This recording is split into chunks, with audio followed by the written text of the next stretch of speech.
Hello and welcome to Decision NYC with Ben Max. I'm Ben Max, your host and the executive editor of Gotham Gazette. Here at Manhattan Neighborhood Network, we're pleased to bring you discussions with candidates for New York City mayor ahead of the fall general election. With me now is Stacey Prussman, Libertarian Party nominee for mayor.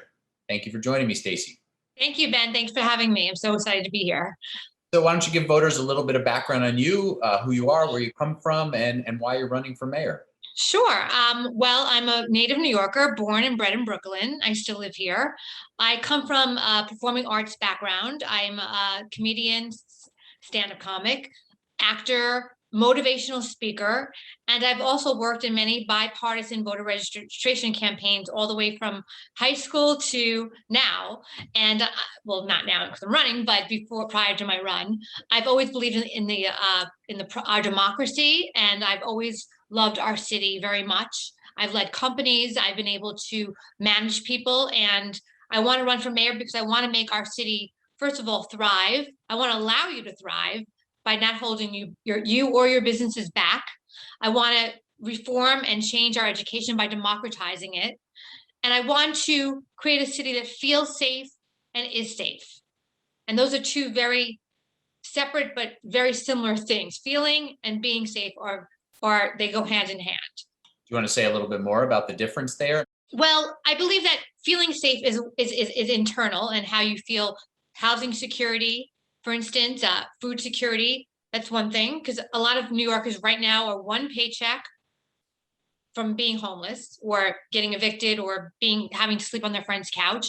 I know those people. A lot of them are my friends, and they're very hard workers. A lot of people are unemployed. Also, being safe, creating a society where people are mentally healthy and they're not acting out in ways that are violent. I want to end violent crime as best as I could. I think that's very important as well. So it's a combination of the two. Healthy people, mentally and physically, normally do not commit crimes. The libertarian point of view here to running New York City government. Say more about what that would look like in practice. You talked about sort of getting government out of the way in your introduction there.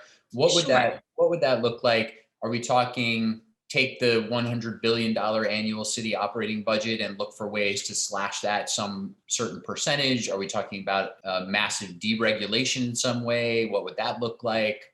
How does that work? That's a great question, because people have misconceptions about libertarians. We have all different types of views within don't tread on me sort of thing.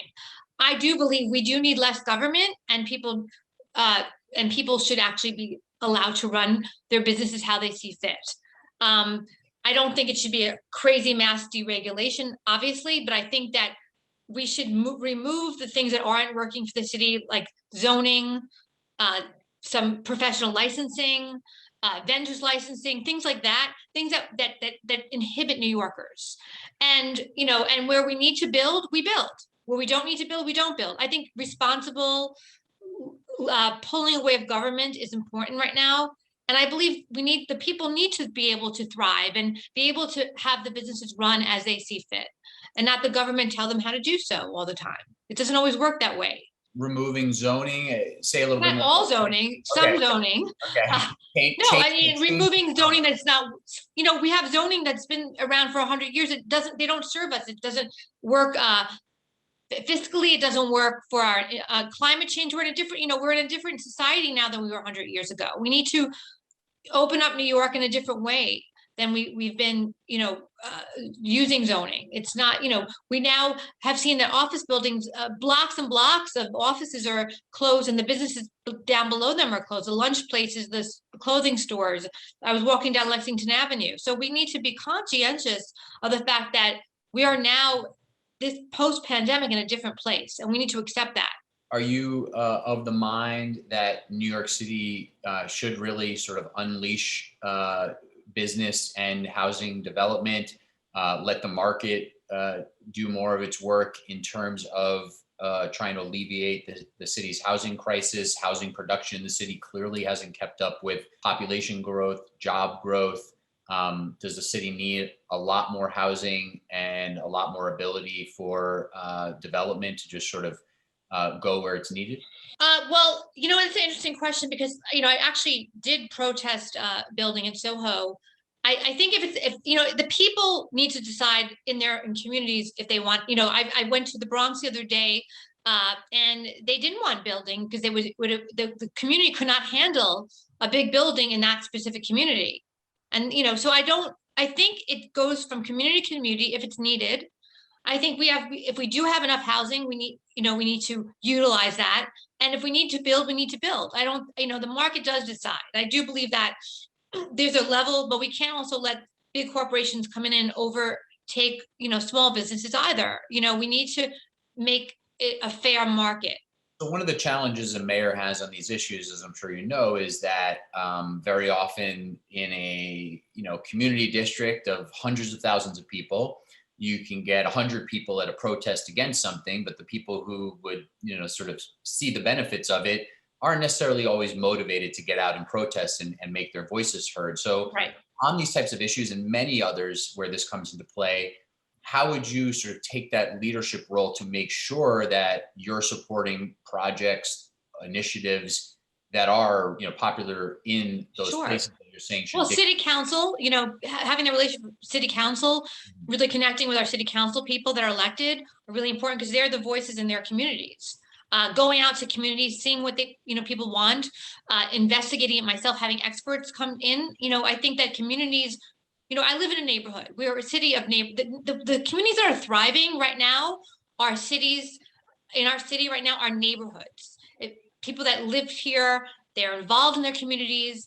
They work in their communities. They shop in their communities. Those particularly are the places that are thriving in New York. We need to look at that.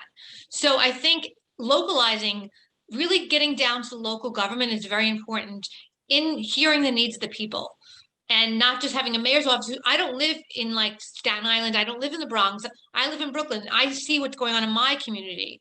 So obviously really connecting with the city council people in that community and talking to the people in the communities and allowing them to make decisions for themselves in a democratic process is very important, I believe. Any other priorities that you want voters to know about that we haven't touched on? We're in our last couple of minutes here. Sure. Animal rights is a huge, not just no-kill shelters, ending wet markets, illegal wet markets, creating a fair city for animals, banning the horse carriage trade. That's been a big platform I've been working on in my campaign.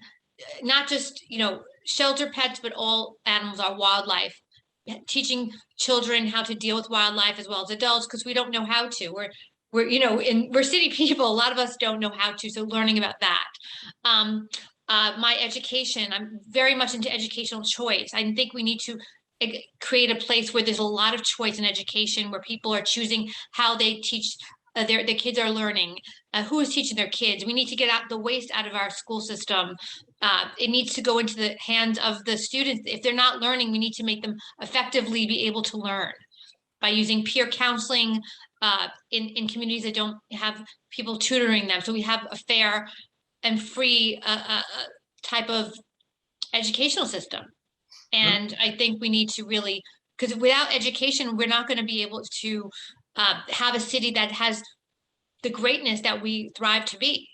Let me ask you, as we're towards the end of Mayor Bill de Blasio's nearly 8 years in office and 2 terms, and you're running to replace him, what's something other than universal pre-kindergarten, what's something positive that you think the mayor has done for the city? And what's one of the biggest areas of failure that you'd cite that you would be determined to improve upon? Well, I think his intentions with mental health were there, but we're coming out of this unprecedentedly in a mental health crisis. There are people suffering right now, mentally and physically. People didn't get their physical care during the pandemic because they were afraid to go to the doctors. I am dealing with a lot of friends and family that have been dealing with that, and mentally, we are coming out of people with a lot of fears, a lot of anxiety. They've lost their jobs. I have a lot of people in my life that have lost their careers. They were in the arts or they owned restaurants. So we're coming out of this with a lot of crisis. And the mayor had all this mental health initiative, and we don't know where the money went. So one of the things that I would do is I want to find the money that was lost, and I want to be fiscally responsible with our money in the city, that make sure it gets into the communities where it belongs, into the hands of the people and the businesses, you know, and the service. They're paying taxes. People are paying taxes to live in the city, and I want to make sure I'm responsible with that money. Okay. We're going to have to leave it there. I think you kind of Sure. gave an answer to both parts in the same one. So you hit on both there. Stacey Prussman is the Libertarian Party nominee for mayor of New York City. Thanks so much for joining me. Thank you so much for having me, Ben. Have a great day. And thank you for watching Decision NYC with Ben Max here on Manhattan Neighborhood Network. I hope this conversation and others are helpful to you as you get ready to vote in the fall general election for mayor and other offices. I'm Ben Max. See you next time.